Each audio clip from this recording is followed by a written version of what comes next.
Wait. Okay, well, welcome to our show today. And our guest today is Dr. Shane Robbins, who is superintendent over 3 schools in South Carolina. Welcome to the show, Mr. Robbins. Thank you. And it's actually 20 schools, 3 high schools.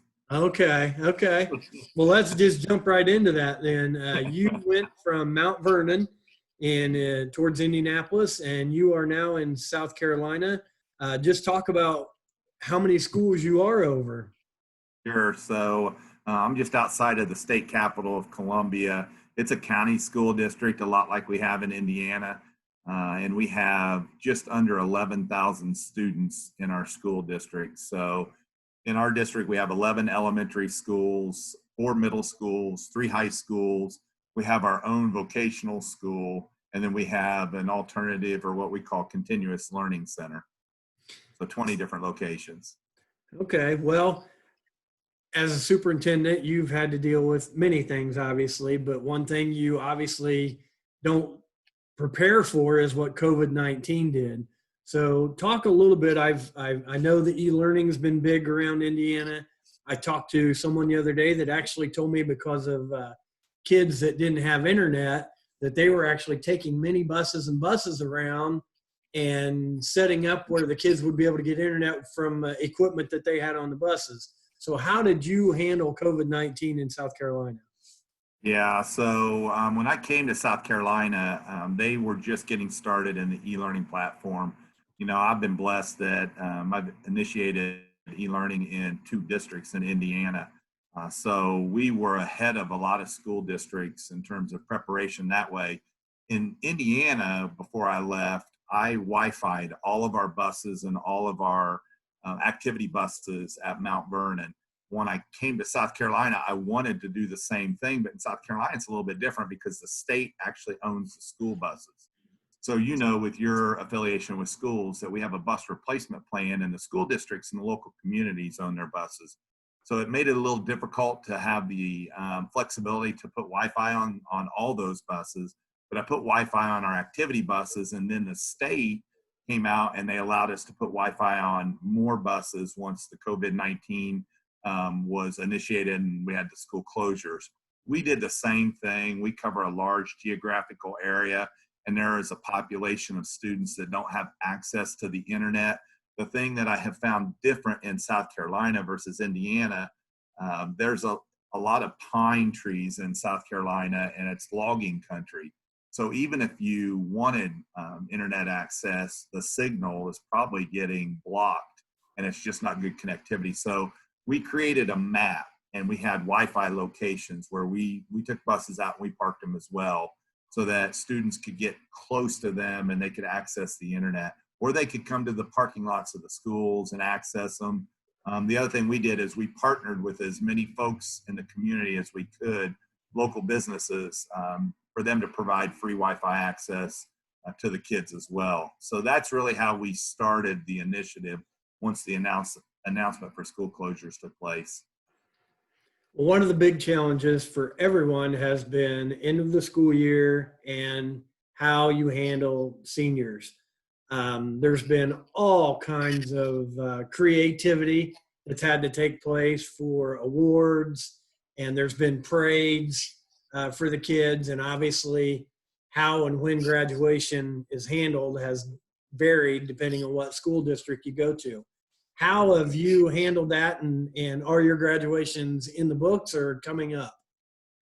Well, I'll just start off by saying my graduations are in the books, and they were face-to-face graduations. So I will tell you, when this all happened,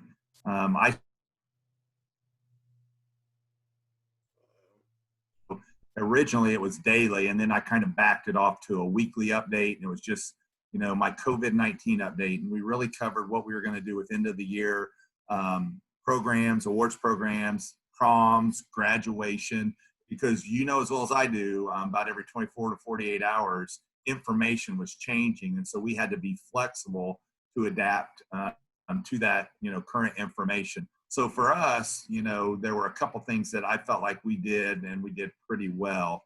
And I do have to have a disclaimer, and that is Jeremy Gully, who's the superintendent in Jay County. He and I are very, very good friends, obviously. We deployed to Afghanistan together, grew up, in Blackford County together. And so, he and I shared several ideas. So I borrowed some things from him. But when we went into our e-learning initiative, I knew just from past experiences that students weren't going to be able to stay current with information, because you've got kids that are going home in our county and counties across the nation to single parent homes. They're living with grandparents. We have a big ESOL population, so non-English speakers in the home. And if we tried to do a day for day instruction, we knew we were going to just really struggle. So we did a week's worth of e-learning instruction, and we followed that up with what I called a wave week. And during the wave week, our students could turn in late work, if they were still requesting assistance, and it also gave our teachers an opportunity to re-lesson plan in a virtual environment for the following week. So we did that as we worked through the year. And then what I found about 4 to 6 weeks into this was, okay, what about our teachers who are used to working with colleagues and now are being forced to work in isolation? So I had several principals that started having what we call parking lot faculty meetings. And I actually went out and I participated in them. And so what they would do is they would have the teachers park in a parking spot. We had sound systems out there. Now in Indiana, the weather was still not that nice, obviously, in the months of April, and even the first part of May. South Carolina, the weather is really nice during that time period. So there was music playing, we had faculty meetings, and we had our masks on, and we were doing all the social distancing, but it allowed our teachers to see each other and get their own morale boost. The other thing that we continued to do during that time is deliver meals to students. And the USDA took some of those restrictions off where you didn't have to qualify for free and reduced lunch. Every student under the age of 18 in your school district qualified for a meal. So we had drop-off points, and then we also took meals out on our bus routes. And I'm going to report to my board this week at our board meeting that over the course of the pandemic, we have delivered 470,000 meals to students. So an incredibly impressive number. And then with the whole technology piece, our tech staff continued to stay functional. We had to be prepared to repair devices. We have nearly 11,000 students. We had a hotline available. And then we used our school nurses to work with the community to work at their hotline to answer, medical questions that people may have. And, those were things that just, occurred over the course of time, and trying to be very succinct in our planning. It's not, we're quick to tell everybody this isn't how we want to end a school year. We know this isn't, a perfect way to address it, but it's the best way that we can do it at this given point in time. And, then when we rolled into graduations, we were very cognizant that we wanted to give our students a face-to-face graduation. Now, I was prepared to make graduation later in the summer to try to let this pandemic, kind of progress. But I had conversations with people in our community and just colleagues. And the one thing I came up with was two things, really. One was we have no definitive answer if the pandemic was going to improve at that point in time, if we waited until June or July for graduation. The second thing is we do have a population of students that will be leaving. They're going to basic training because they've joined one of the branches of the armed forces. And you have other families that may have other things in their schedule that they won't be able to change. And so we know graduation is important, but still those are things that might be out of a student's control. So we made the decision to stick with our original graduation dates. Two of them are already outdoors in our football stadium. One is indoors, and we moved it outdoors. And then we just started the planning process where we socially distanced. We socially distanced in the stadium, on the field. Our students all had masks. We used Jostens in my school district. Jostens made masks for all my students with each prospective high school's logo on it. My nurses were all involved, and they did all the temp checks before people came in the stadium. provided masks if they didn't have them. And at my rural high school, we have a video scoreboard. And so we actually created a drive-in theater atmosphere for them. So if they couldn't get in the stadium with their ticket, they could pull in out there and they could see it on our scoreboard and hear the announcers. So, a lot of planning, but I think we made the best out of what was otherwise a very bad situation. Well, obviously being on the board, we heard from people, oh, we don't like e-learning. And my first comment would be is the people that don't like e-learning are the schools that didn't have it in place that had to come up with something very quickly. And we were fortunate at our school, which you may have had something to do with, that they already had e-learning in place. And so it went rather smoothly getting the teachers to get that prepared. And that's a lot of work. I'm not going to take away from that.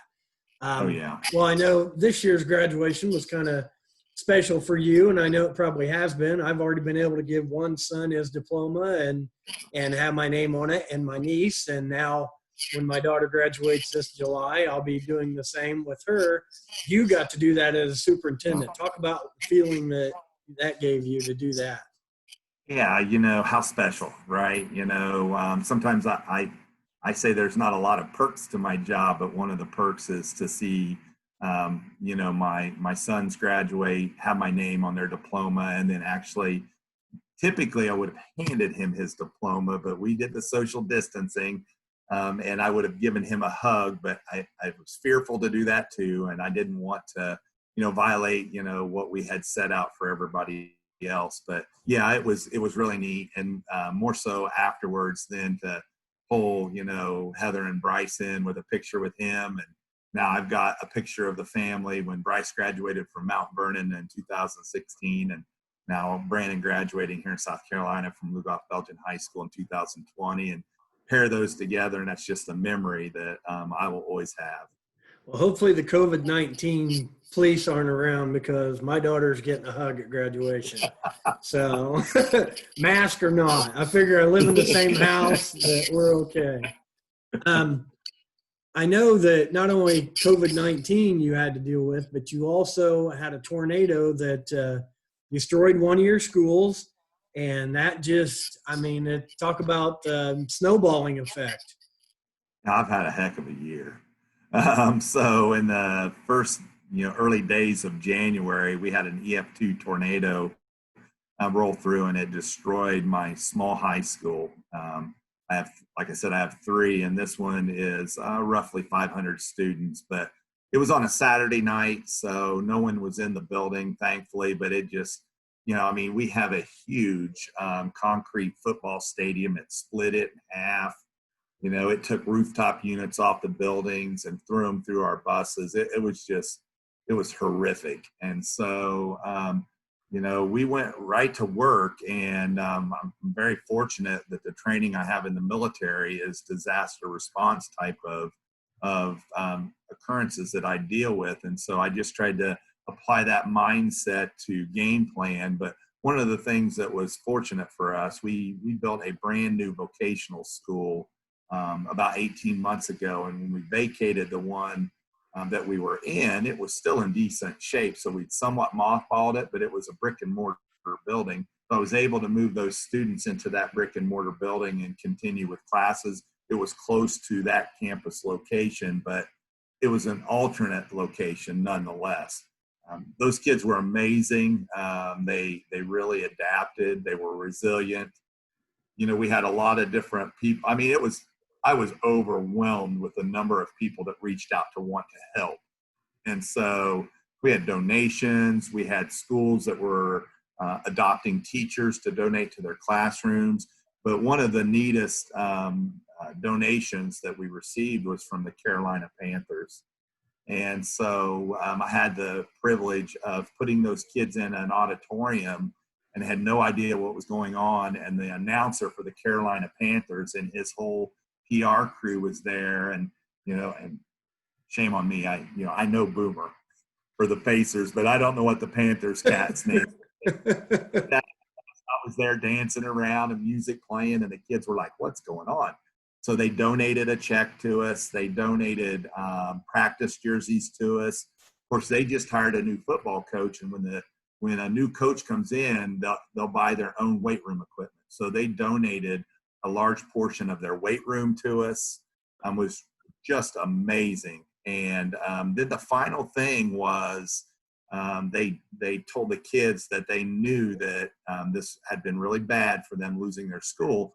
And so they said, we want to provide a area for you guys to have your prom. And so they have like an atrium up there in their complex that they use for community things. And they said, we'll come down, we will bus you up, and there will be no cost for your prom. And so the kids were very excited about that. The very unfortunate thing of this is COVID-19 comes along, and we canceled it and tried to reschedule it, but it just didn't go away. And so they lost that opportunity. But the owner of the Panthers, his wife, still wants to do something for those kids. But wow, what an awesome thing in what was otherwise a very bad situation. Absolutely. That's amazing. And I'm sure the kids were just overwhelmed probably as much as you were. Yeah. What a great thing. And it's unfortunate that when tragedy strikes, everybody steps up and really contributes. And it's too bad that people can't get along like that and reach out and help each other before tragic incidents take place. So we're going to jump over to the military part of your career right now. And you went to Afghanistan a handful of years ago. And I think you went there for educational purposes.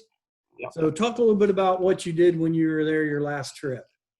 So, I shared that earlier, that Jeremy Gully and I had deployed together, and we were actually roommates, but it was a very unique deployment. We were on a task force of a little over 60 individuals, 60 soldiers, when I was with the Indiana Army National Guard, and we went with the 101st Airborne Division. We were on what was called an agribusiness development team. And so we were the third iteration of ADTs from Indiana. So we were the third agribusiness, or the 19th ADT. So our mission over there was to work with educators. There was a university in the province that we were in, and so I worked with the university as well. And what we were trying to do was just help them with best practices in agriculture. So we had part of our team, there were only about 16 of us that were ag experts. All the missions. We worked with them in a variety of ways. One was with poultry. We had a large animal husbandry specialist. We had an agronomist. We had a hydrologist, and so we had just all kinds of the different facets of agriculture. And we worked with their farmers and provided them with resources, and just tried to make them more self-sustainable was the biggest thing. While we were in country. So it was a good mission. It was a rewarding mission.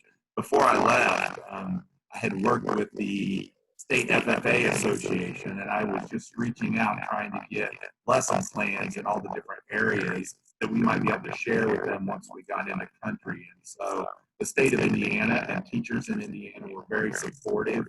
And quite honestly, when I came home, when I took the job at Northwestern Shelby Schools, the ag teacher there was one of the teachers that had supplied lesson plans for our mission. So it was a really, it was a long year, obviously, being in Afghanistan in a combat zone, and away from my wife and my boys. But it was a pretty rewarding year in terms of the work that we did. How many tours did you have during your time? Yeah, so I spent a year in Korea, and I've done a year in Afghanistan, which would be a tour in a combat zone. So two tours overseas. Okay. So where do you stand in the military? What's your ranking, and what are you looking at down the road as far as your future as participating in that? Hopefully, I shouldn't say hopefully. I mean, I'm willing to go, but I don't think I'm real deployable at this point. But I'm a full bird colonel, and I have moved on into the United States Army Reserve, and I'm actually the National Program Director for, it's called the National Defense Medical System. And what we do is we respond to disasters. We work with FEMA and a lot of other organizations and provide the medical assets in the event a community needs them. So like Hurricane Katrina, any of the hurricane season things, we'd be heavily involved in. Now we have other tasks, tenets to our mission, but those are some of the bigger tenets.